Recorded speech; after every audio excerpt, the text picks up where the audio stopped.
Assalaamu calaykum. Habeen wanaagsan. Een waa Garyaqaan Cabdiqaadir halkan oo arrin muhiim ah oo Soomaalida dhan quseeyo halkan ka hadli doona caawa sida hadda korba in yaraan u shaaciyey waana arrin ku saabsan mustaqbalka dowladnimada Soomaaliyeed iyo heybadda diblomaasiyadda. Een waad la socotaan wixii dhacay 17 bishii February sanadkan 2024 kana dhacay Addis Ababa xarunta Midowga Afrika shir madaxeedkii waxaa loo yaqaano AU Summit Conference-gii oo halkaa isugu imaanayeen 50 dowladood oo xubnaha ka ah Midowga Afrika iyo dad kale ama dowlado kale iyo ururo kale oo caalami ah oo mar kastaba shirka sanadka African Union oo dhacayo yimaado ilaa meesha waxay ku leeyihiin waxa loo yaqaano observation status. waxaa ka mid ah Midowga Yurub, waxaa ka mid ah xafiiska oo matalayo jamciyadda waranka dhexeysa oona loo soo idmaday in si rigli ah oo u matalo jamciyadda waranka dhexeysa ururka Midowga Afrika iyo ururo kale oo urur goboleedyo ah, regional organizations iyo kuwo kale. laakiin si mid ugu muhiimsaneeda waxay ahayd is aragga madaxdii halkaas isugu timid oo loo idmaday inay shir weyn ay qabsadaan kaasoo oo ajendaha ugu weyn oo ka mid ahaa xiriirka sii xumaanayay diblomaasiyad ka dhexeeya labada dal oo dariska Jamhuuriyadda Federaalka Soomaaliya iyo Jamhuuriyadda Federaalka ee Ethiopia. hase yeeshee dhacdo xun baa meesha ka dhacday uguba weligeed maaragtay aan ka dhicin in diplomatic circles waxa loo yaqaano ama diplomatic conferences, taas oo sida runtaa gaf weyn ku ah qodobo badan iyo xeerar badan ee quseeya diblomaasiyadda. waxaa jira ugu yaraan 4 ilaa 5 xeer oo intaba loo yaqaano Vienna Convention oo diblomacy, laakiinse kala sanada ah. waxaa jira midkii 61, 63 iyo kuwo kale. sida hore aan idiin sheegabo xarun saddexaad waaye Vienna magaalo madaxda Austria jamciyadda waranka dhexeysa. xarunta koowaad waa New York, stateka New York ee Mareykanka. xarunta labaadna waa Geneva oo Switzerland ah. xarunta saddexaadna waa Vienna. marka Vienna waxaa lagu qabtay conventional oo isdaba joog ahaa sanado badan oo dhacay oo kala fog oo ilaa 4 convention oo diblomaasiyadda bis ka hadlaya dowladaha adduunkan ay siiyeen midba magac iyo sanad loo sameeyey. kan ugu muhiimsan oo ah xiriirka diblomaasiyadda ayay dowladda Ethiopia oo hogaaminaya Abiy Ahmed ay meel kaga dhaceen. marka taas ayaan ka hadlaynaa inta qodob ay jibiyeen. laakiin waxaan ka hormarinayaa shirkii jaraa'id oo madaxweynaha Jamhuuriyadda Federaalka Soomaaliya uu qabtay kadib markii oo ka samad baxay carqalado badan oo maaragtay sida runtaa loogu talagalay in asaga loogu hanjabo isla markaana la waxyeeleeyo si maaragtay shirka ugu baaqdo, isla markaana ay dowladda federaalka Ethiopia iyo ay sida uu faray ra'iisul wasaaraha ilaa qof kale oo markaa dhiibi kara ma laha in dad kale la keeno oo sir ah oo noqdo standby haddii ay dibindaabyadaas ay suurto gasho oo xasan swiidkiisa uu soo dhaafi waaya asaga ilaaladiisa wafdigii isla markaana communicationka laga jaro loogu talagalay in dad kale meesha ay fariistaan ay yidhaahdaan waxaba yaraatee oo etoobiya iyo soomaaliya ka dhacay ma laha waxaa jira waxyaabo iskafgarwaa micno aan lahayn markastana etoobiya garle sidaa wadaad annagaa soomaaliya matalayno waka laakiin ninkii waxaas ninka dambeeyey abiy axmed wuu dhuuntay shirka muuna imaanin aad iyo aad waad garanaysaa marka conspiracyga oo waday dibindaabyada oo waday marka markii madaxweynaha oo si diriqa ku yidhi meesha hadalkii uu yidhi aan lama dhacsaneen sababtana waxaa weeye gefkan oo kale lama dhihi karo dowladda etoobiya waxay nagu samaysay waxaa loo yaqaano provocation and provocative act xiriirada adduunka iyo shuruucda adduunka markaa ku tumatid qof tuntay ma dhihi kartid provocation ayuu sameeyey sidaa aawadeed ma ahayn ma aragtay inuu madaxweynaha soomaaliya saas u hadlo sababtoo ah dhacdadii ayay raqiis ka dhigaysaa waxaan idin akhrinayaa v o a khudbadii oo shirki jaraa'id oo madaxweyne xasan uu ka qabtay meeshaas oo aan heerkii la rabay aan gaarsiisnayn sababtoo aniga waxaan rabay mar kastaba in ma aragtay waxa halkaas ka dhacay siday yihiin cawaaqibkooda looga hadlo waxaa loo yaqaano sida runta oo la yiraahdo wax walbo siday yihiin in lagu magacaabo marka madaxweynihii wuxuu yidhi ayaan hadda idin akrinayaa in his press conference Somali president has condemned what he called it within brackets a provocative attempt by the Ethiopian government claiming that Ethiopian security forces tried to block Somali President Hassan Sheikh Mohamud from accessing the African Union Summit in Addis Ababa, Ethiopia. haddii aan fiirino warka oo madaxweynaha laga soo xigtay marka ugu horeyso dhaawacay diblomaasi iyo maamuus iyo mansab iyo heybadii dowladda soomaaliyeed ee federaalka ee lahayd meel looga dhacay iyo sida madaxweynaha ugu hadlay waa kaafi kala dheeri sababtoo ah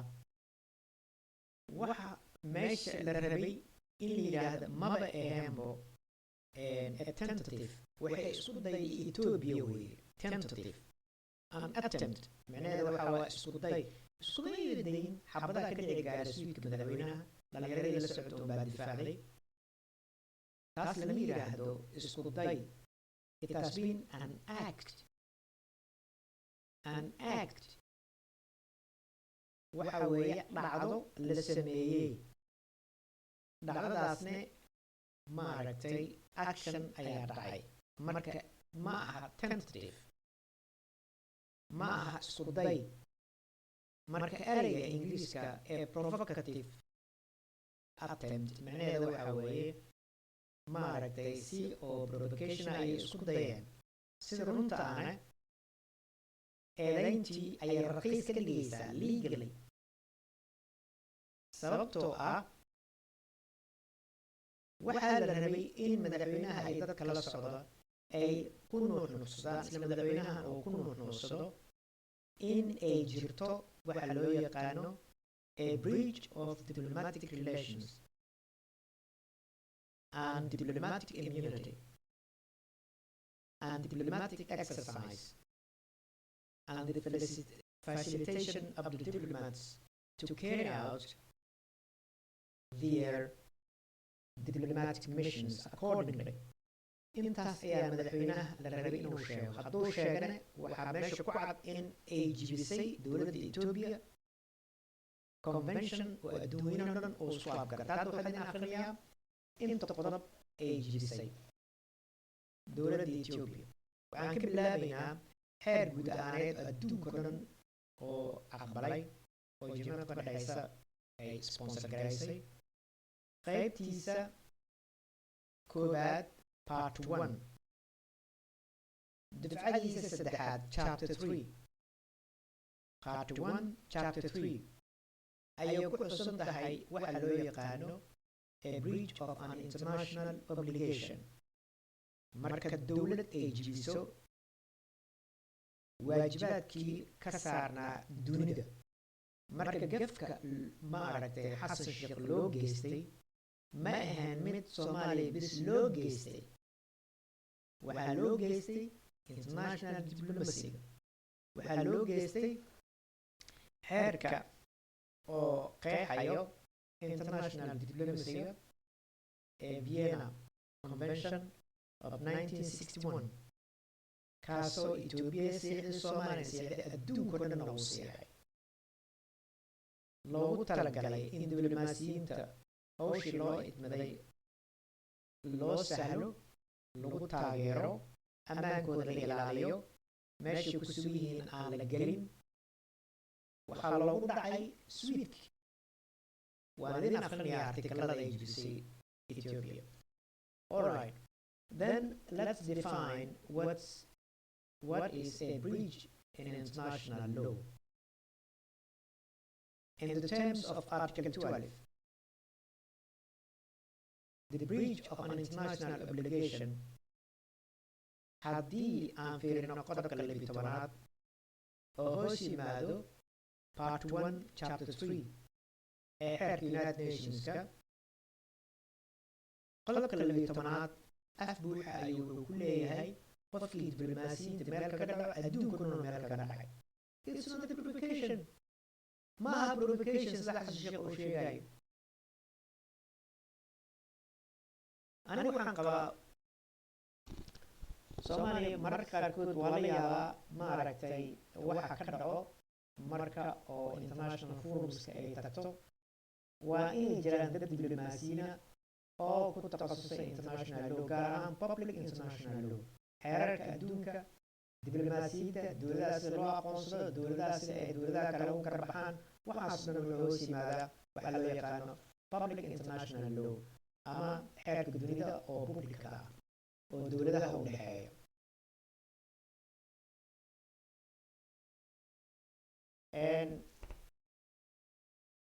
iyo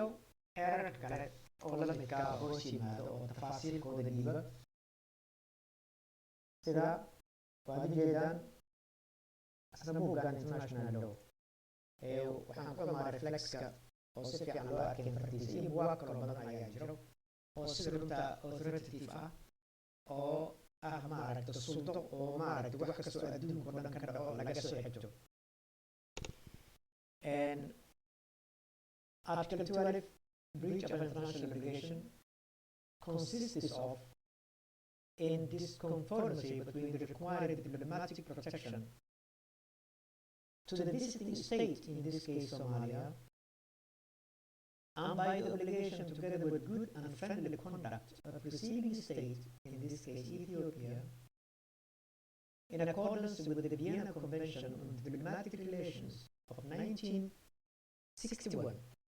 and the binding requirements of international law. Kaas ayaa qeexaya Article 12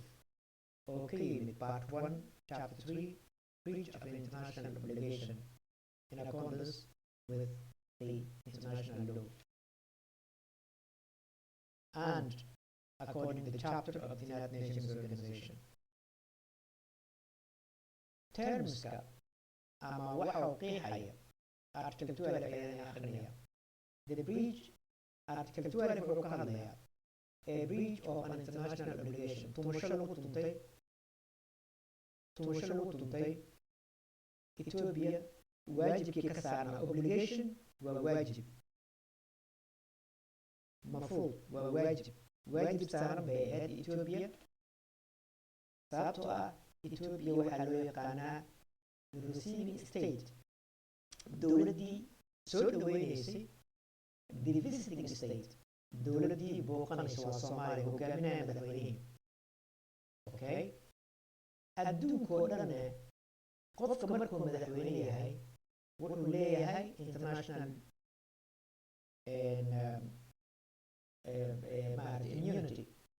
tusaale idin siinaya trump hadda dhowr maxkamadood ayaa xukuntay kiiskiisa qaarkood bannaanku yaalaan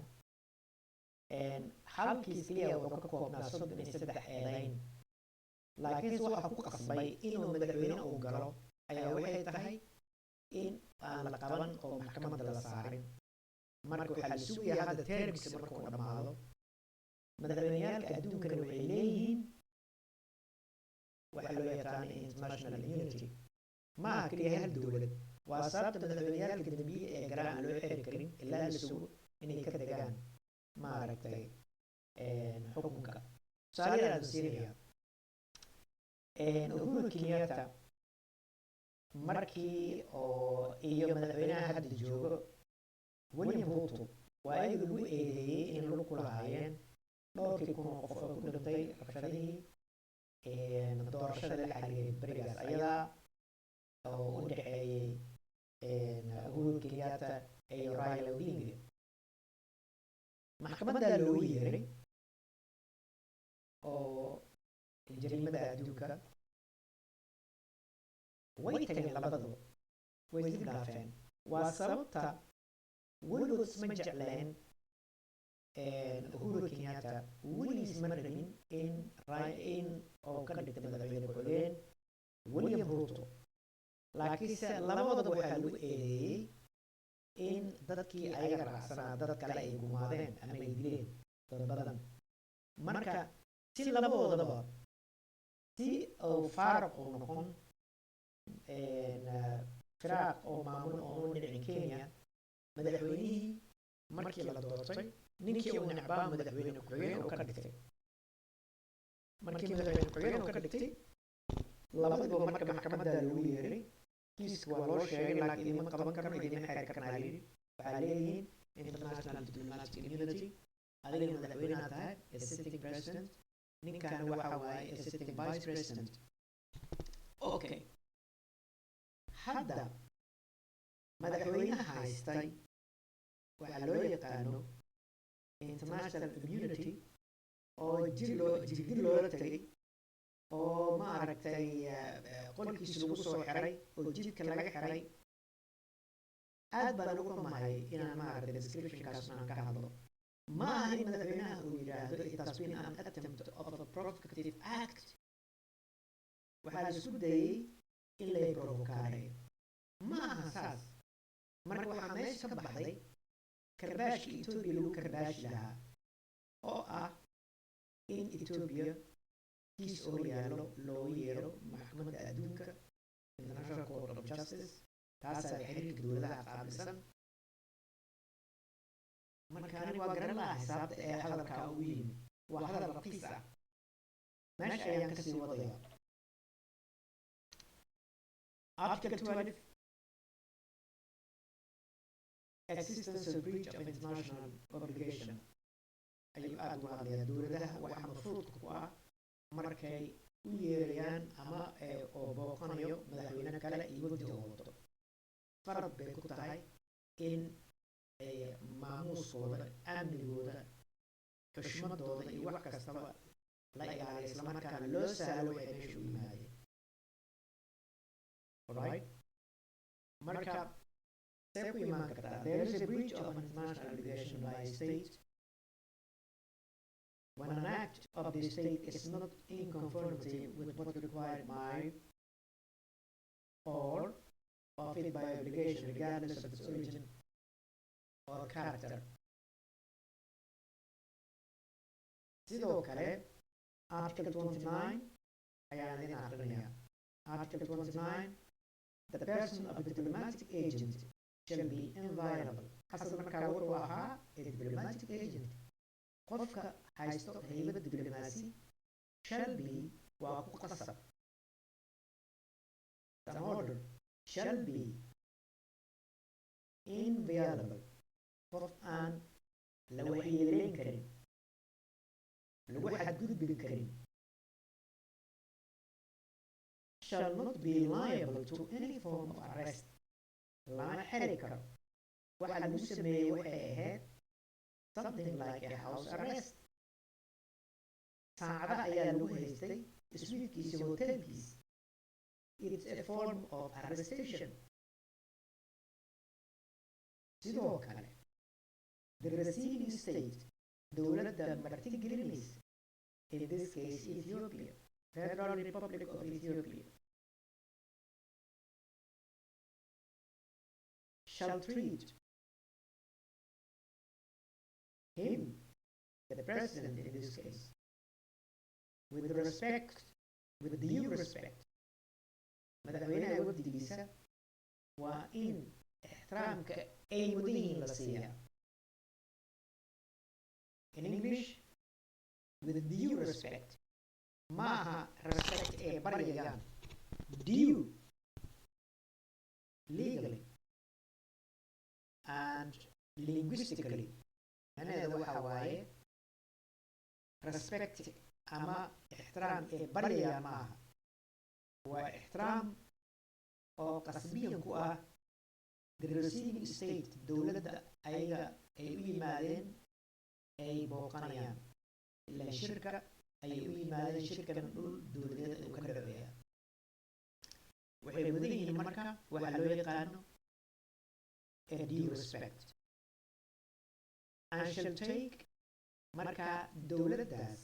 ayada waxa loo yaqaano the receiving state, dowladda ay booqanayaan. In this case, Ethiopia. marka waxa ayadana ku qasban shall, waa qasab. shall take waa inay qaadaa tallaabo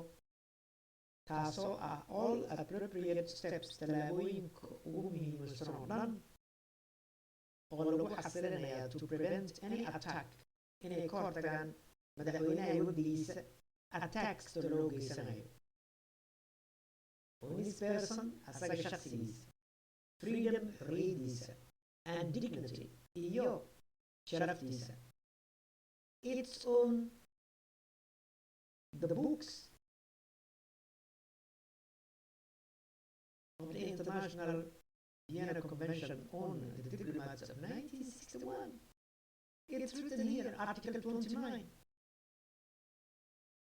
I don't know, it's written here, Article 29. It concludes steps should be taken to prevent any attack on his personality, on him by person, in other words. Freedom, on his freedom, the freedom of the president and the following diplomats, and his dignity.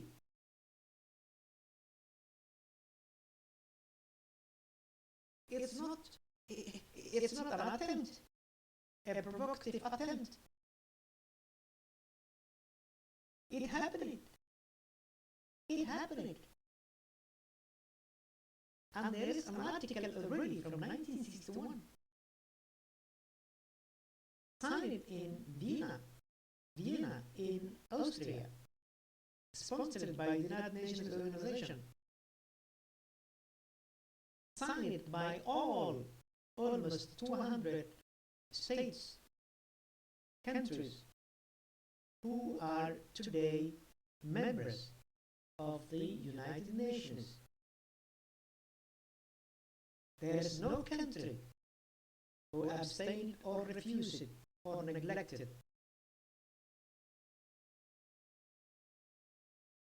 The following article, that was Article 29. Now we have to go to Article 30, the following article. In relation to the previous article, it says, the private residence of the diplomatic agents, in this case Hassan Sheikh Mohammed, the president, and the accompanying diplomats, shall enjoy. Now we are talking about the residence. We are talking about where the president and the other diplomats accompanying him were staying, the hotel, his suite, the hotel complex they have been staying is regarded as a residence in the eyes of the law. The private residence of the diplomatic agency In this case, Hassan Sheikh Mohamud and other diplomats accompanying him for that purpose shall enjoy. It's also an order. Shall enjoy. It's not begging from the Ethiopian authority. It is an order. It is an authoritative word, an order. Shall enjoy the same inviolability, the same inviolability and protection as the premises of the mission. I repeat وأقول shall enjoy وإن أي كن نفسان كن راحستان كن نصان سيدار تانونيغا Somalia shall enjoy the same inviolability sida aan loo waxaad gudbi karin oo ay muqadas u yihiin oo aad iyo aad loo ixtiraamo sida loo ixtiraamo safaaradahoo kale saasaa laga wadaa same inviolability and protection in aan la weerarin lagu xadgudbin madaxweynaha meeshuu jiifto iyo wafdigiisa meeshuu joogo meesha ku cunayaan hoteelkay degan yihiin suudkay degan yihiin complexka hoteelkay ka degan yihiin annexkay ka degan yihiin wingay ka degan yihiin dhinacastay ka degan yihiin waa inviolable laguma xadgudbi karo protectionka la siiyo haddii safaarad ay heli lahaydna waa in la siiyaa as the premises of the mission. Premises waxaa laga wadaa guriga maaragtay dhismaha premises dhismaha oo defiis ayuu faransiga dhahaa afka faransiiska ingiriiska talyaaniga waxaa lagu dhahaa edificio marka premises waa dhismahaas oo noqon karo safaarad oo noqon karo guri oo noqon karo qonsuliyad iyo wixii lamida waa dhismahaasna adduunka lagu aqoonsan yahay inay yihiin dhulkii hawadii oo dalka safaaraddaas leh oo kale waxay leeyihiin territorial integrity iyo territorial sovereignty oo waxay leeyihiin dalkaas oo kale marka xasan meeshuu jiifay meeshuu wax ku cunayay meeshuu deganaa intuu shirka uu sugayay sida uu dhigayo xeerka Vienna Convention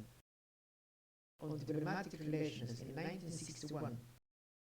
waxay u qalantaa soo safaaradda Soomaaliya dhex joogo kale Itoobiya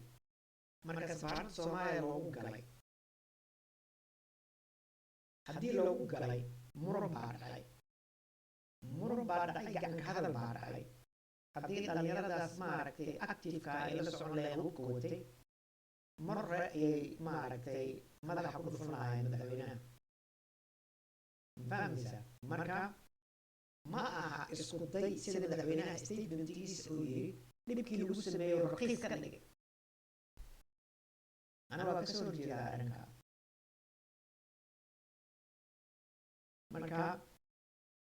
let's call it if the cat is black or white marka that's the gravity waxa dhacay waa waxa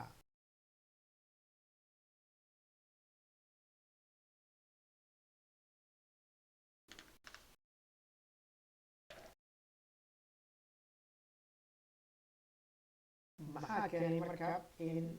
oo Ethiopia waxaanay samayso oo isla markaana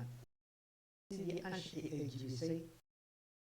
iyo dadkii sponsorka ama dowladihii ama organizationada sida United Nations Organization iyo International Law Commission oo United Nations ka fadhiyo oo waardiyeeyo dad qaanuuniyiin waaweyna waardiyeeyo haddii conventionada adduunka meel looga dhaco convention waxa waaye xeerarka adduunkuna isku afgarteen hal dowlad ayna diidin sida kan oo kale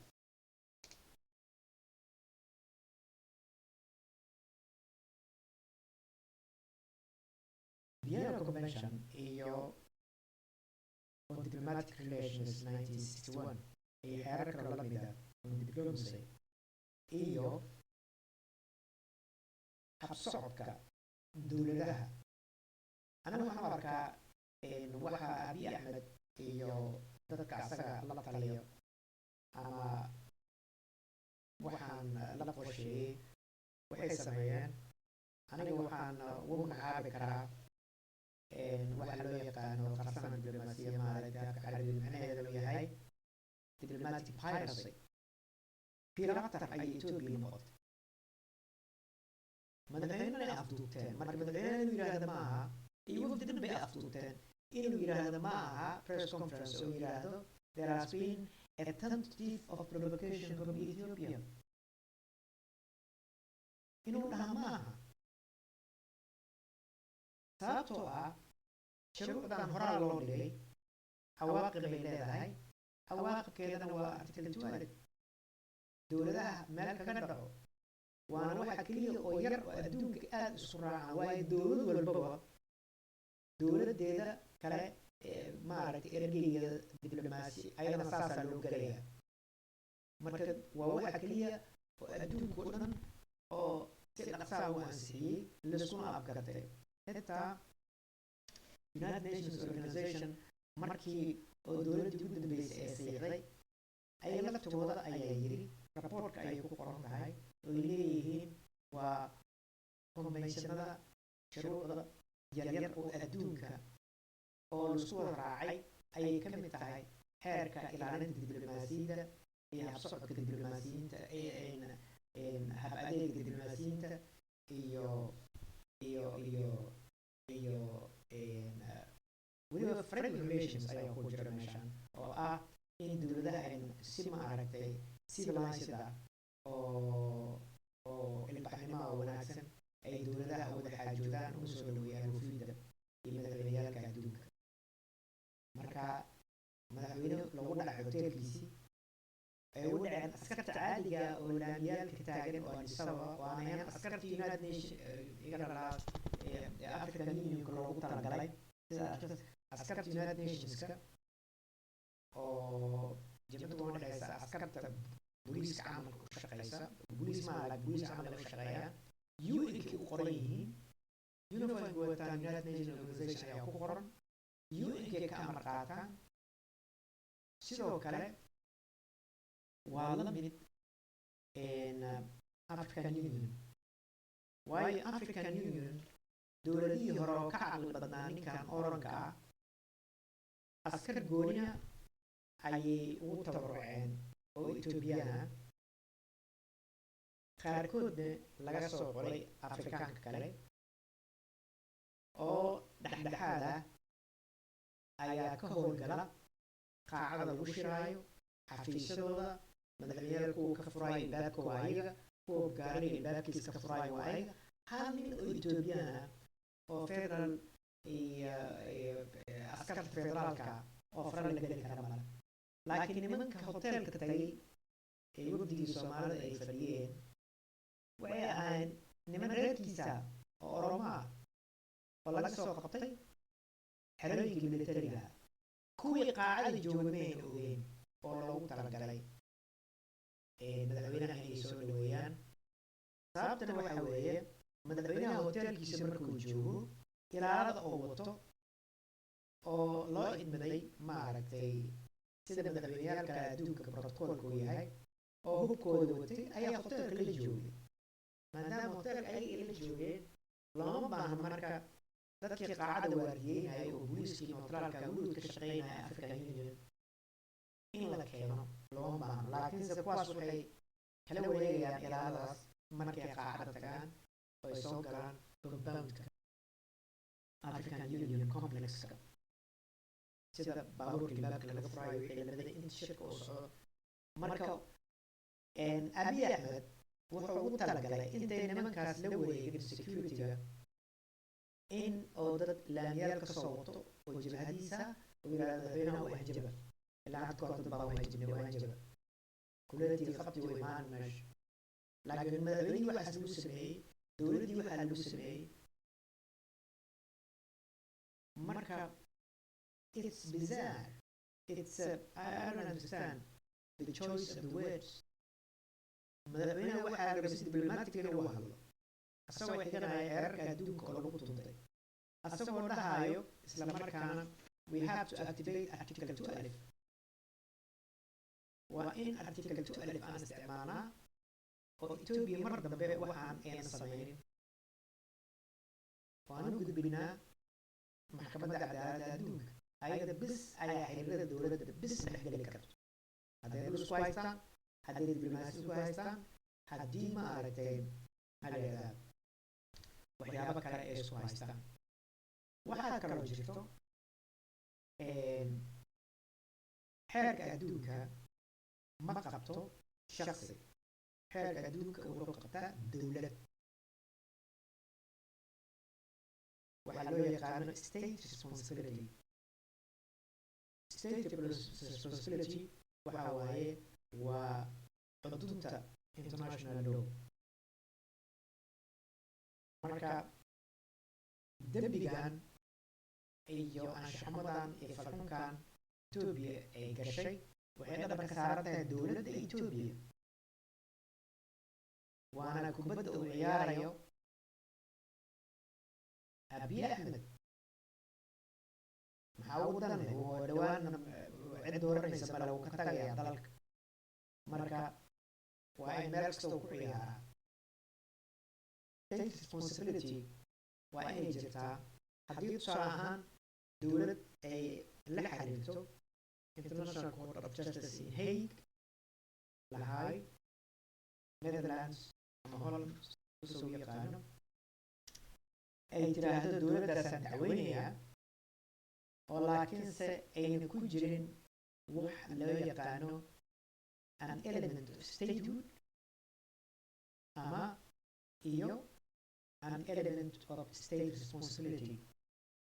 haddayna ku jirin maxkamadda adduunka marka ma qabanayso waxaa loo yaqaano admissibility any case oo maxkamadda adduunka ay qabato waxaa lagu adres gareeyaa marka hore xafiiska registrator ama registratur waa xafiiska diiwaan geliyo dacwadaha markay yimaadaan intaan loo gudbinin 15 maxkamadood oo riliga 15 xaakim oo riliga uu shaqeeyo 15 xaakim weeye oo adduunka laga soo xusho marka registratorka asaga laftigiisa waa xaakim laakiin magaciisa iyo darajadiisa waxay noqonaysaa registrator gooni u fadhiya isagaa dhahayo tusaale ahaan this case wuxuu qaabilsan yahay qodobka 38aad ee xeerka u yaalo jamciyadda ka dhexeysa isla markaana ah xeerka ay ku shaqo gasho maxkamadda cadaaladda adduunka waxaa loo yaqaano admissibility marka wuxuu leeyahay waan aqbalaynaa markaas ayuu u gudbinayaa 15 xaakim laakiinse haddii uu ka waayo wax ayaga u fasaxayo qodobka 38aad ee xeerka maxkamadda markaa admissibility waa nil waa lagu celinayaa qofka dalka dacwoonaya waxaa leeyahay okay maxkamadda ma galayso sababtoo ah annaga charterkeena wax noo yaalo iyo xeerosaadkeena noo yaalo iyo article 38 ma aada fulin sida awgeed haddaa xasuusataan kiiskii u dhexeeyay ee badaha Soomaaliya iyo Kenya waa iyadu ku andacooday hadda kahor oo tiri maxkamadda ma geli karto markaa sidaa aawadeed annaga iyo Soomaaliya waan isla tegaynaa waxaa loo yaqaano arbitration oo ah xaakimnimo oo private ah oo maaragtay hal mar go-aan gaara isla markaana go-aankaas abiil aan lahayn waxaa loo yaqaanaa international arbitration aniga waxbarashadeeda xataa ku jirtay oo London markaan baranayo master of international law sidoo kale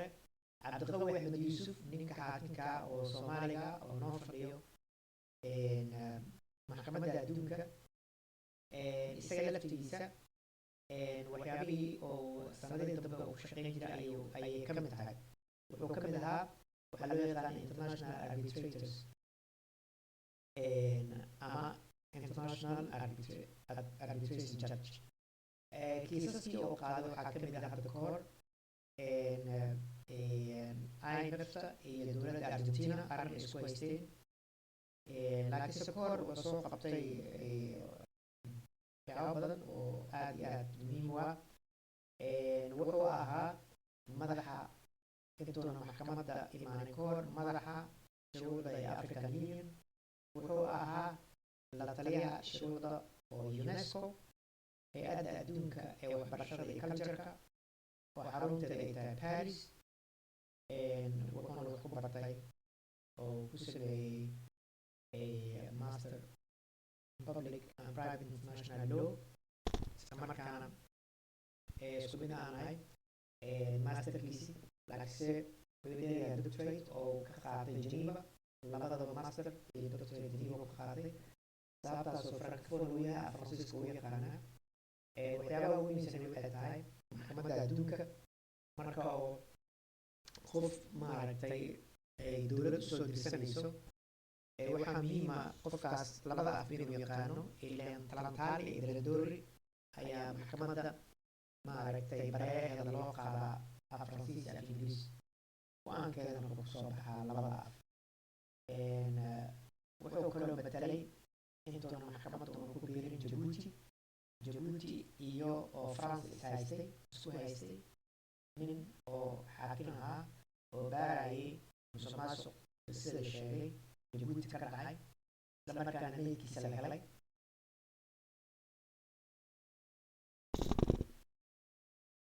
oo dowladda Jabuuti Faransiiska ay ku eedeeyeen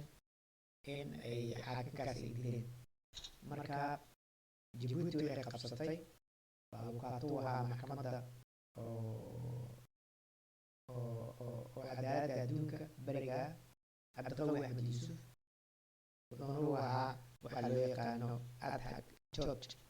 macnaheeda waxaa weeye haddii dowladda la eedeynayo ama dowladda wax eedeynayso oo qof jinsiyadeeda wato oon u fadhinin 15 xaakim uu ku jirin, marka xaakim ayaa loo qabtaa ama qof oo abukaataa weyn adduunka maaragta laga yaqaano ayaa loo qabtaa. hadda kiiskii aan usoo laabtay Kenya iyo Soomaaliya. Kenya xaakim kuma lahayn, laakiinse Cabdiqawi annaga waa ku lahayn. sidaa awgeed Kenya way xaq u lahayd waxa loo yaqaano a right for an ad hoc judge. xaakim ad hoc Latin macnaheeda waxaa weeye arrinkaa bis. macnaha dhinaca 15 xaakimna kama soo jeesanayo, laakiin dhinaca abukaatiyada ka soo jeesana. waxaana ay qabsadeen nin xaakim ka ahaan jiray maxkamadda oo Faransiis ahaa, oo isla markaana uu ahaa madaxa shuruucda dowladda France oo loo yaqaano Mathieu Forteau. u fadhiyey Mathieu Forteau ayaa ilaalinayay haddii shuruucda maxkamadda ee meel kaga dhacday danaha Kenya, ilaan ayaga u fadhiyo qof oo maaragtay xaakim ah. okay, maxkamadda adduunka waxay kaga duwan tahay maxkamadaha kale. qof haddii oo u fadhiyo dal oo dalkiisa meesha la keeno, marka qofkaas looma baahno in la yiraahdo okay adiga iska ka bax iska fadhiiso, sababtoo there might be a conflict of interest. lama dhaho. waxa loo yaqaano tusaale ahaan maxkamadaha kale adduunka, haddii qof adiga xigtadaada saaxiibka ah walaasha ah mar business aa la wadaagtay daa xaakim tahay, kiiska haddii uu lug uu ku leeyahay waxaa leedahay maya anigu maaragtay dhexdhexaadnimadayda waxbaa laga sheegi doonaa ma rabo, marka xaakim kale lagu wareejinaa. laakiin maxkamadda adduunka ma qabto. hadda markii Soomaaliya kiiskeeda meesha uu yaalay, Cabdiqawi wuu fadhiyey oo qaybtii hore wuxuu ahaa ku-xigeenkii ninkii Faransiiska ahaa John Abrams. termkiisi markuu dhammaaday, dacwadii aan dhammaanin ayaa cabdiqawi oo noqday maaragtay guddoomiyaha maxkamadda wayna wareegtaa 15 way wareegaan marka uu soo saaray laakiinse waxaa jira routiinkaasaa wuxuu yahay haddii dowladdaada meesha xukunka oo ay qusayso ama eedaysane ama isdaafac marka ay adigoo xaq u leedahay in aad maaragtay si cadaalada kiiska u dhacay aad u qortid ama ha noqoto waxa loo yaqaana dissenting opinion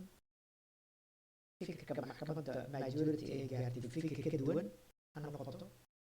ama ha noqoto fikir aad ku raacday maxkamadda laakiin markaa fikirka maxkamaddaas aad ku raacdid waa inaad keentaa waxyaabo adiga kaa fogeynayo inaan lagu duumin oo si maaragtay indhala-aana aad maaragtay xukunka maxkamadda adigana aad ugu sacabtumin marka waxaa keenaysaa artikalo waxaa keenaysaa examplo in xukunkaas adiga laftigaada aad la qabtid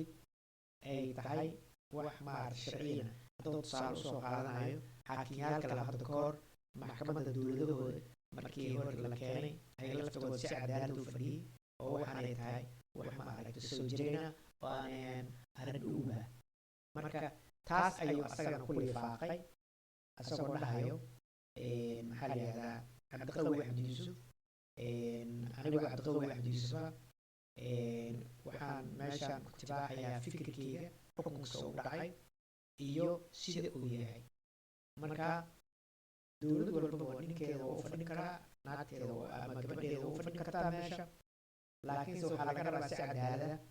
marka si cadaaladana waa sababta oo hadda fikir baa jiro oo waxaasoo dhan u fasaxay in maxkamadda cadaaladda adduunka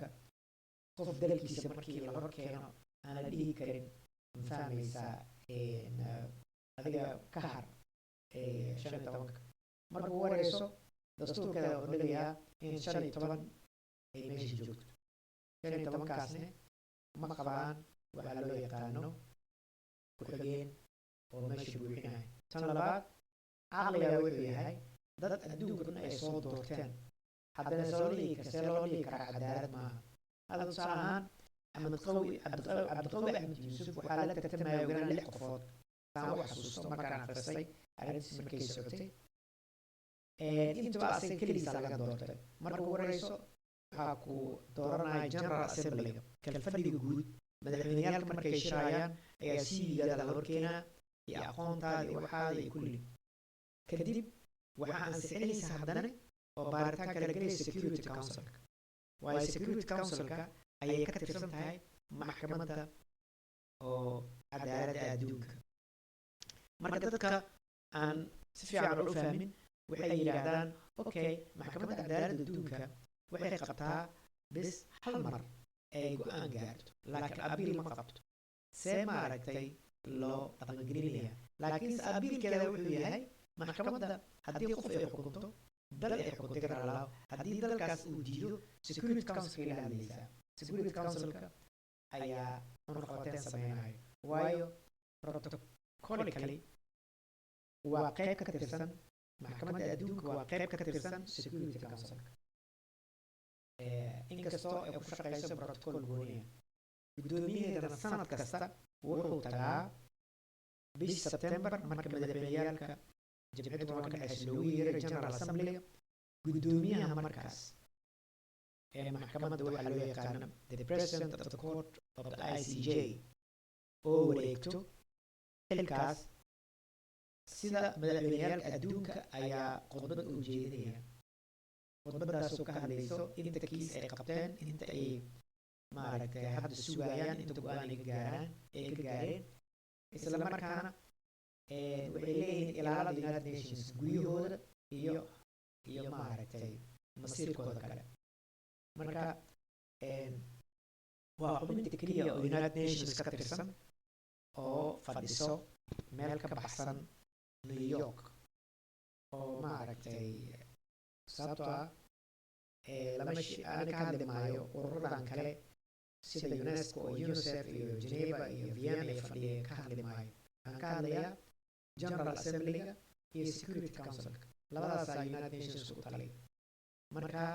maadaama xubin ka tirsan oo ay tahay Security Council-ka ama guddiga nabadgelyada adduunka, marka ayada kaligeed ayaa fadhisa meel ka baxsan New York. haddii oo aan waxyar aan ii sheego oo caddaynayso in maaragtay ay ka tirsan tahay, markii ay Soomaaliya ay xasan oo cusbaa ay bilowday in ay isafgarwaagii badda ay socodsiiso, Soomaaliya waxay ka apply garaysay United Nations Security Council oo applicationka uma dirin maxaa la yidhahdaa Hague. sababtana waxaa weeye Mona Al-Shamri oo ah gabar Soomaaliya oo reer Chieflow ah oo abukaata ayaa ogaatay in Soomaaliya ay ka dhici rabto muddadii New York bay deganeed ay ka shaqeynayso, waana gabadha dacwadda furi doonto kow oo maaragtay dacwadda Soomaaliya furaysa waxaa loo yaqaanaa the agent of the state of Somalia. marka xitaa haddii aad tahay xeeladaha guud oo dad aan matalaysid, maxkamadda horteeda waxaa ka tahay an agent of the state, lagu dhihi maayo xeelaliya. Kenya, Mr. Miguthi oo ahaa xeelaliyaha Kenyaatiga marka ayaa ayagu u fadhiyey. markii uu hadlayay waxaa la dhahayay sida Mona Al-Shamri lagu yeerahay an agent of the Republic of Kenya, Mr. Miguthi, you have the floor aa la dhahayay, hadda waa hadli kartaa. marka ayadaa la hadashay dowladda Soomaaliyeed ee xasan oo tiri waxay ka soo ogaatay maadaama qof qaanuuni ay tahay isla markaana oo arrimahan aad ay ula socotay, ayay waxay tiri Soomaaliya haddii hadda dacwadayna xareynin, hadda haddayna xareynin way ka dhacaysaa dacwad. okay, xasan marka wuxuu amray ayadii ayaa waxay geysay marka New York ay joogtay. New York waxaa fadhiso Security Council-kii geysay ay tiri fahmaysaa Soomaaliya maaragtay madaxweynaha la soo hadlay xasan dacwaddii ayaan hadda aan dardargelinaynaa. Security Council way qabatay, waxay usii dirtay Hague lahaay ee usii dirtay. waa calaamad kale oo ku caddaynayso Security Council iyo maxkamadda adduunka inay isku lug yihiin. haddii kale waxay dhihi lahayd nama qusayso. waxay ahayd waxa keliya oo ugu sahlan. haddana tactic kalaa ku jirtay oo lagu hanjabaya Kenya oo gabadha Mona Al-Shamri ay keentay. wixii ka yimaada Security Council-ka dadka way la wareeraan. marka Security Council-ka ayaa laga activaayey dacwaddii Soomaaliya, isla markaana waxay tagtay ayadana daliilka raadinhayo in ay isku lug ay yihiin maxkamadda adduunka iyo Security Council-ka. waana sababta anshaxa iyo soo dhaweynta iyo madasha loo siiyo sanad kastaba madaxweyneyaalka adduunka bisha September markay shirayaan. waxaa la socdo oo asna isla mansabkaas iyo qaanuunkaas la mariyaa guddoomiyaha berigaas markaas haysta maxkamadda adduunka. wuxuu leeyahay 40 daqiiqo ay madaxweyneyaalka hadlaan. wuxuu ka hadlayaa nabadda adduunka. hadday gabar tahay waxay ka hadlaysaa nabadda adduunka, inta kiis ay qabteen, inta kiis ay diideen, inta kiis maaragtay oo hadda ay xukumeen oo dowladihii dhag jalaq u siin waayey. markaa maxkamadda adduunka ay amrayaan si maaragtay cunaqabateyn ay u sameeyaan. waana wax lagu leeyahay in meesha dadka hortiisa ay ka dhahaan 200 oo dowladood. marka anaga waxaan u baahannahay maanta dowladda Soomaaliya oo jirto oo federaalka ah waa in ay si runta ah ay xoogga saartaa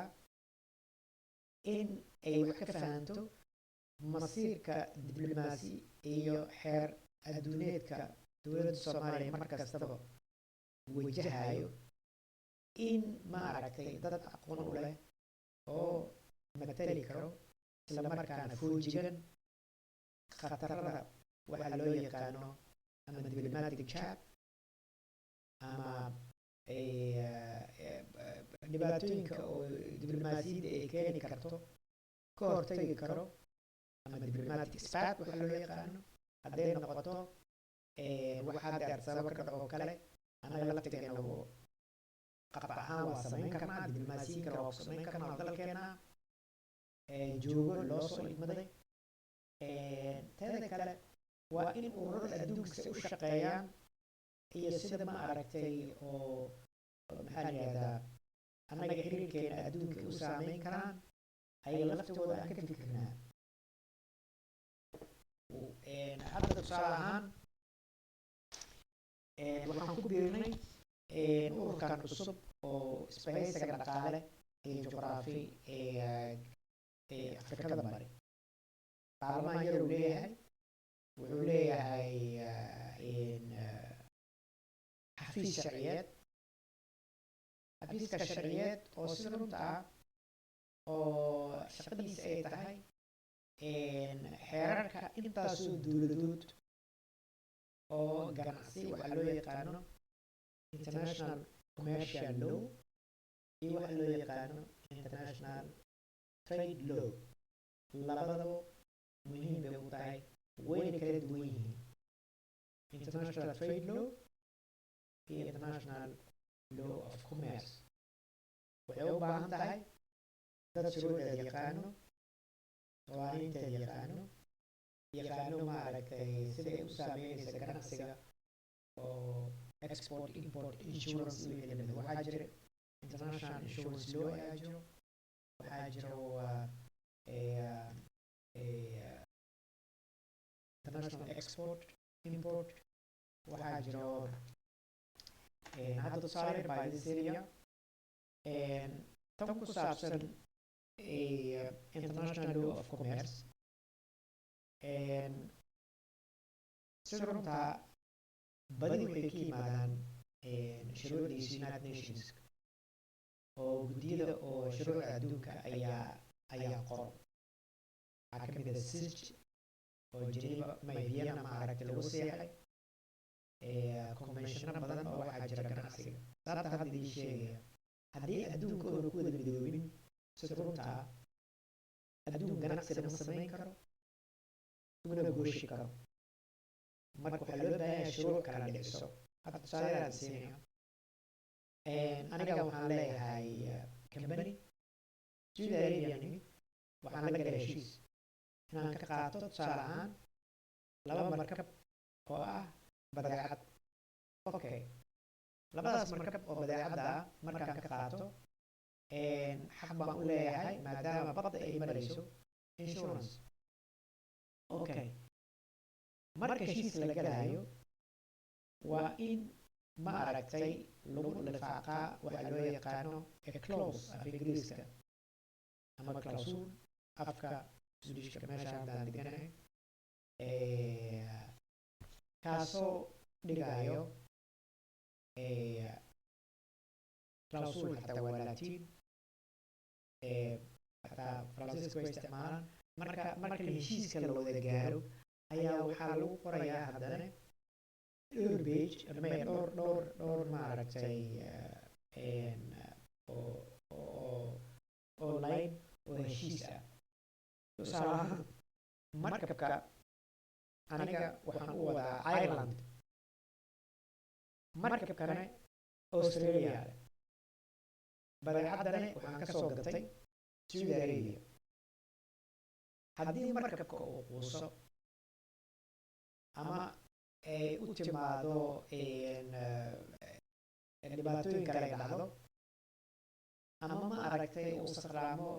ninka ma aragtay markabka pilotka ka ama loo yaqaano captainka oo derbi la galo marka indemnizationka waxa la yidhaahdo yaa dhiibay waxa uu soomaalida shafshafo u dhacdo ama oo xeerarka adduunka oo insurance oo ku jiro yaa dhiibayo markaas haddii horey aan loo qoran sharci kala saaro marka waxay noqonaysaa hal bacd lagu lisay aniga waa khasaaraya kii marka kale waa khasaaraya qoladii jeebkeeda lacagta gashay bis ayaa Saudi Arabia oo lacagtooda aan u shubnay bis ayaa maaragtay faa'iidaysa marka sidaa aawadeed waxaa la qoraa heshiis haddii alaabtan oo ay quusto ama tusaale ahaan markabka uu jabo ama dal qalad uu ka dejiyo marka aniga aan dacwoon doono sharcigan dacwoonaa dalkeena ka dacwoonaa afka shuruucda waxaa loo yaqaanaa lex works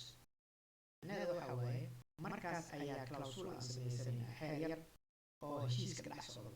waan leenahay haddii waxaas dhacaan aan dacwoonayna maxkamadda ganacsiga oo London maxkamadda ganacsiga ee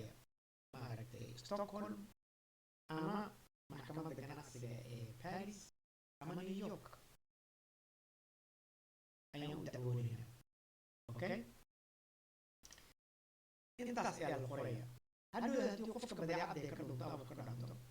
hadduu dacwoonayo waxaa leeyahay clausul ma jirin clausul la-aanna ma soconayso waxaa kaloo jira tusaale ahaan habka oo maaragtay ganacsiga adduunka waxaa loo yaqaana international banking system ayana lug ku leh waa muhiim loo yaqaana bank guarantee qofku waa inuu yaqaanaa tusaale ahaan oo ujeedaan bank guarantees in international trade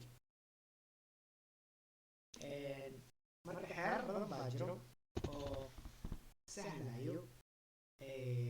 habsocodka ganacsiga xiriirka diblomaasiyiinta xiriirka dalalka xiriirka dowladaha iyo wixii lamida marka aan jeclaan lahaa in aad iyo aad ay ugu fikirto dowladda Soomaaliyeed hadda kadib oo federaalka dhaawacyada soo gaaro oo diblomaasi iyo bahdilka soo gaaray inay raqiis ka dhigin ayaan dhihin it has been a tentative of provocation laba qof waxay ku wada hadlaan way dariiq socdo maaha wax maaragtay madaxweyne dhan oo gacan loola tagay asagii waqtigiisii oo ku hadlo haddii ummadaha kale ahaan lahaayeen ama dowladaha kale of well rehearsed well trained and experienced in international law and international relations haddii ay ahaan lahaayeen waxaan laguma hadleen laba qof oo maqaayad ku wada heshiin weysaa saas u hadlo dal dhan baa sharaftiismaa looga dhacay adduunkana waxa ka dhacay Addis Ababa bishii February sanadkan meel oo ka dhacay mana laba madaxweyne kalaa meesha isku feeri gaartay xataa Paul Kagame madaxweynaha Rwanda iyo madaxweynaha Congo Felix Tshisekedi ayagana shaqaaqa buu dhex dhigay Abiy Ahmed marka anigu waxaan jeclaan lahaa madaxweynaha in uu u hadlo wax maaragtay sida runta proportional u ah sida maaragtay sharafta iyo haybadda Soomaaliya loo dhaawacay oona raqiis ka soo dhigin oo ku hadlo af maaragtay oo wata cuqubo in Soomaaliya ay si diblomaatiga u argoosan doonto oo ku hadlo waayo ereyga af Ingiriiska tentative waa isku dayid haddii legally la define garayna waxaa waaye wixii adiga aad rabtay xitaa oo aan samaynin waa anigu oo kale waxaan isku dayayaa bas inaan fuulo saacad kadib laakiin baska ma fuulin saacad kadib wuu i dhaafay sidaa aawadeed ereyga waa sax aan ku hadlay day baa dhacay waan ku fashilmay inaan baska fuulo example ahaan tusaale ahaan laakiin shaqaaqada soconaysa 40 daqiiqo bistoolooyin iskula soo baxay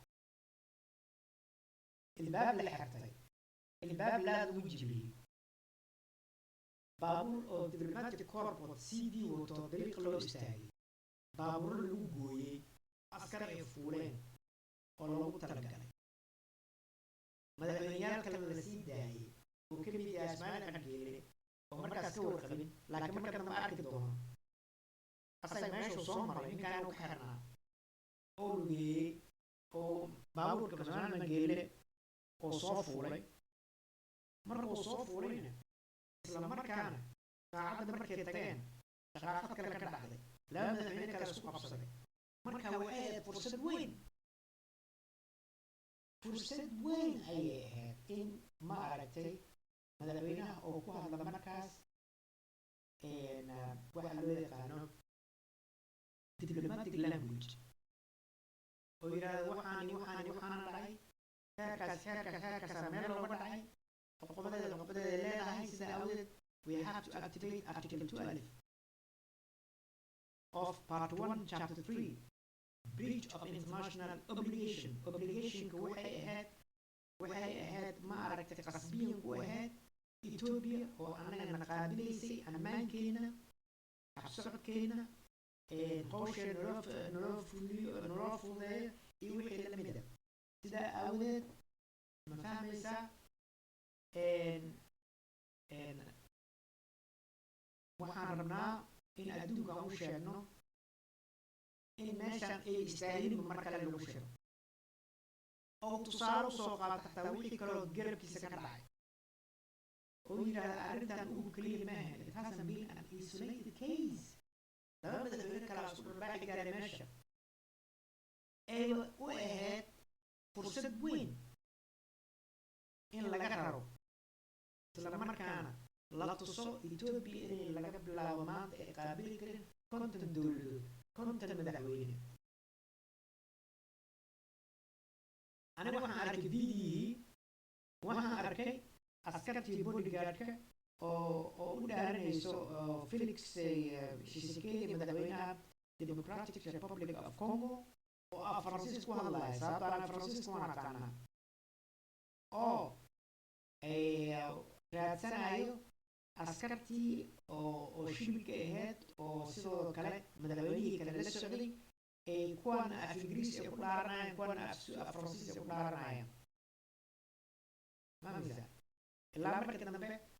askartii meesha loo idmaday oo weligood joogi jiray oo khibradda lahaa oo loo idmaday bis African Union ay soo dhex galaan oo si xushmad leh u kala qabtaan okay ninkii waxaa soo ninka dambeeyay Abiy Ahmed wuu dhuntay ma imaanin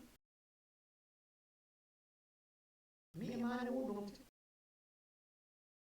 markii xasan uu ku guulaystay inuu qaacad yimaado wuxuu siiyey intaa madax horaarsan lahayd aan farta lagu soo fiiqi lahaa oo lagu dhihi lahaa war ninkaas ma istaagaa ra-iisul wasaare uu ka noqdo dalkan oo annaga na ammaan gelin karin ayadoo la tix raacayo heerka Geneva Convention oo xiriirka diblomaasiyadda iyo habwanaagga dowladaha oo 1961 waxaa kaloo ku xigtay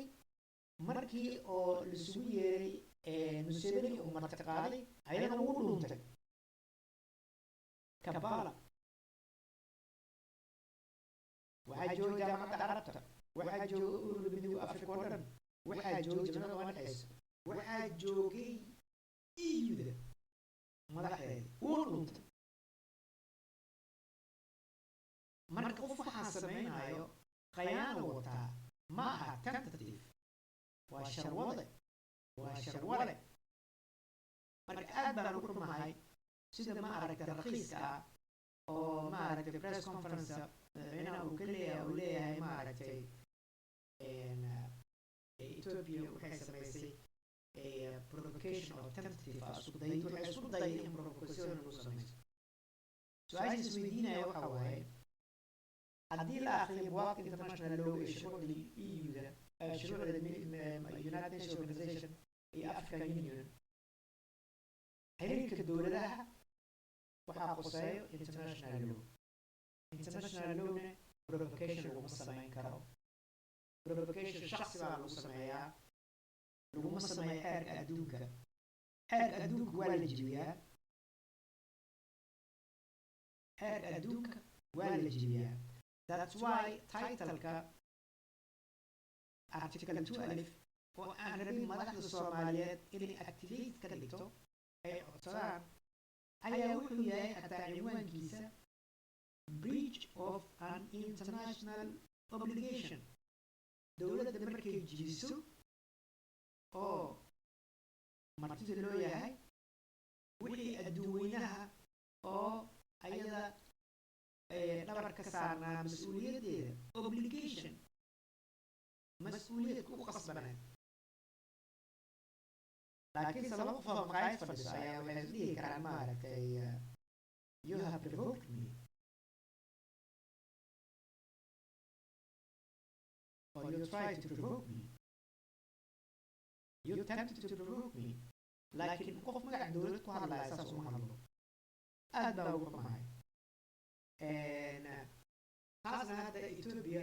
waxa waaye waxay fahamtay in ma aragtay ay ku ciyaari karto dadka qaarkood isleedahay malaha waa ka fiican tihiin. ya saainsiinaya press conference markuu saa noqday waxaa ku xigay shirarkii kale lagu qabtay kambaalayo. maadaama dowladda Ethiopia aanu dhihin shuruucda adduunka jibiseen, waxa waaye meel kasta ay la tegaynaa. article 2 ayaan ma aragtay qaadanaynaa, aan isticmaalaynaa, aan activaalaynaa, kaasoo xusaayo qofkii madax diblomaasi oo shir u timid meel ka dhaco adduunkan oo meel ka dhacay. sheekada ma aha Soomaaliya provocation lagu sameeyey, xasanaa lagu sameeyey. haddii saas ay u hadli lahaayeen runtii Soomaaliya kuma wada celiyeen. waxaan kaloo ii sheegayaa ayada laftigeeda qodobo oo qeexaya jira. tusaale ahaan article 14 wuxuu dhigayaa in wax laga qabto dowladdaas haddii ay ku celceliso bahdilka diblomaasi ee dowladaha kale ay ku hayso.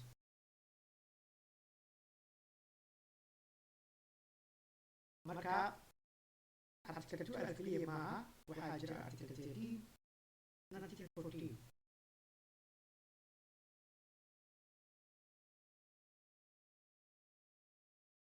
article 13 article 12 ayaa mar kale aqrinayaa oo ayadana meel kale aan ka fiirinayo. tusaale ahaan commentary kale. The basic concept of having been defined, the other provisions of the chapter are devoted to specify how the concept applies to various situations. Okay, in particular, the chapter deals with the question of the intertemporal law as it applies to state responsibility. macnaheedu waxa weeye article 2 waxa uu aad xoog u saaraya wax loo yaqaano an intertemporal law, sharci ku saabsan maskax xasiloonida u dhexaysa dowladaha. intertemporal law kaasoo sida runta ah lug ku leh it applies to state responsibility, kaasoo lug ku leh mas-uuliyadda dowladdaas dembiga gashay.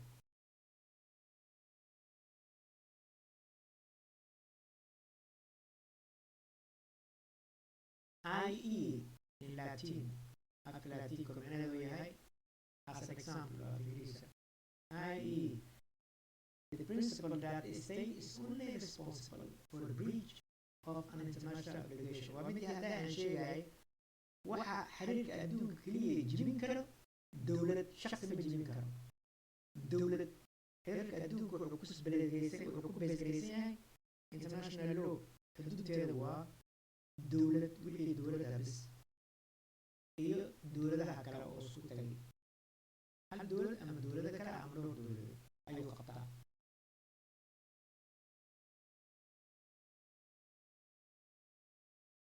marka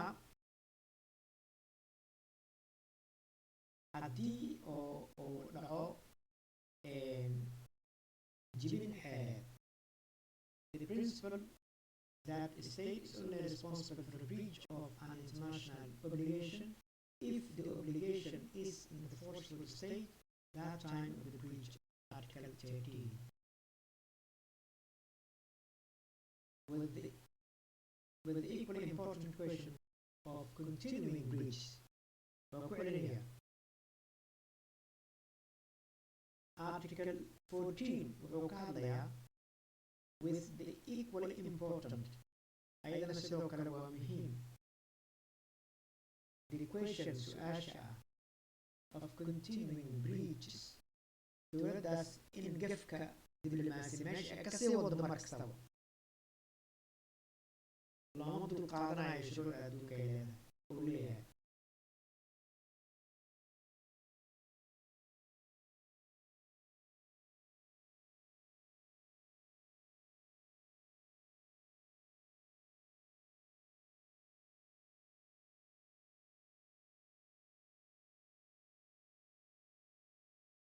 waxaa kaloo laga helaa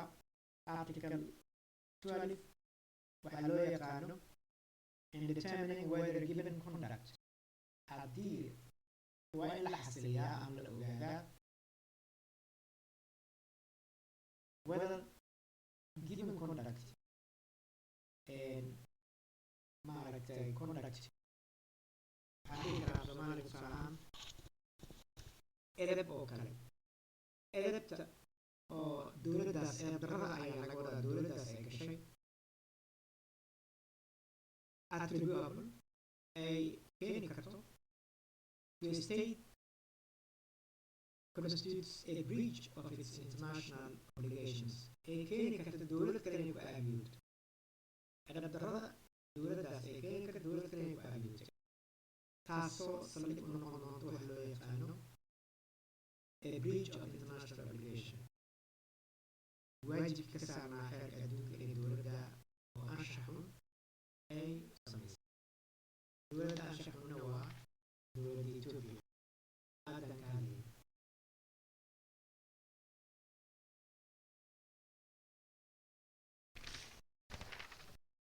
haddii mar hore laga qaban lahaa dowladda Ethiopia maanta xeerkan lama gaarin ilaa hadda article 14kii ayay maraysaa dowladda Ethiopia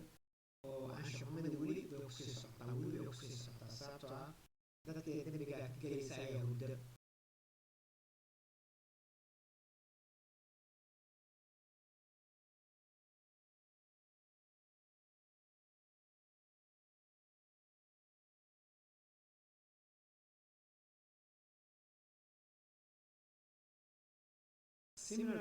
Similar considerations apply with respect to obligations arising under the Charter of the United Nations. Ayadana xeerar kale oo Ethiopia ay ku tumatay oo ayadana saldhig u ah dastuur ku yaala United Nations waxa loo yaqaano Charter of the United Nations Organization kaasoo noqonayo since the charter is a treaty dowladda Ethiopia waxay heshiis la gashay sanada oo dhexeysa markay ka mid noqonaysa sida anagoo kale sida dowlad kastaba ee siixday ayaa laga wadaa inay ku dhaqanto habsocodka iyo anshax fiican ee jamciyadda qurumaha ka dhexeyso taasaa laga wadaa and the special importance of the charter iyo meesha ugu muhiimsan oo xeerka United Nations ku dhigayo oo ah as reflected sida ku xusan in its article 103 xitaa waxay kala jibisay qodobka 103 ee dastuurka charter waa iska dastuur ee United Nations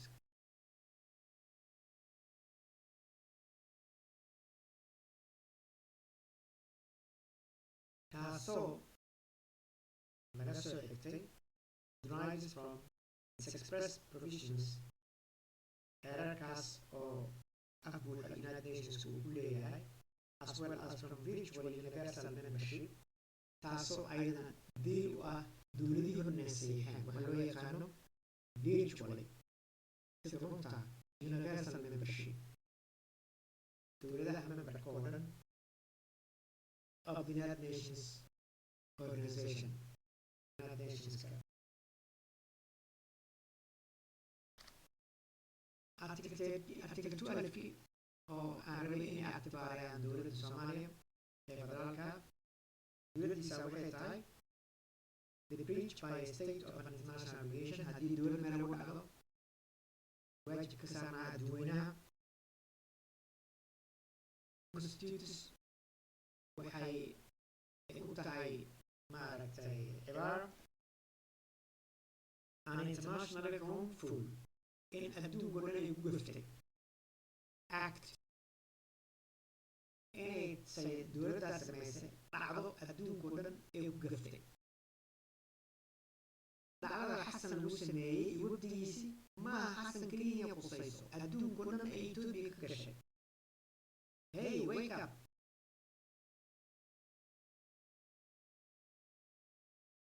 whatever the subject matter is shaqaaqadaas wax kasta ha ku timaado or content ama la xiriira of the obligations breach dowladda Ethiopia waxay jebisay waa wax mamnuuca xaalad kasta ay dhici leedahay taas inay sameeyaan and whatever description may be xaaladaasoo si kastaba loogu labisi karo oo dhihi kara xaaladaas sama may be given to the non-conforming conduct xaaladaas oo laga yaabo in ay keentay in ay heerka adduunka ay la qabsan weyso dowladda Ethiopia ay raaci weysay marka si fiican ayuu uga hadlayaa heerka adduunka waxaa ka dhacay 7 February May 17 February 2024 sanadkan hadda dhammaanaya aan ku jirna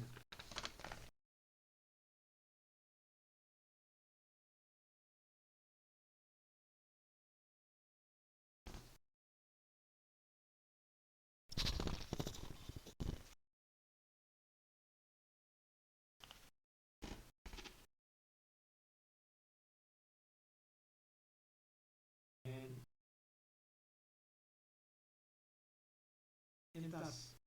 ayaan kusoo gabagabeynayaa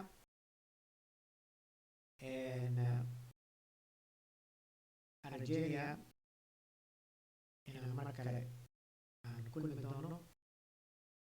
haddii uu eebi idmo habeen wanaagsan iyo ismaqal hadduu eebi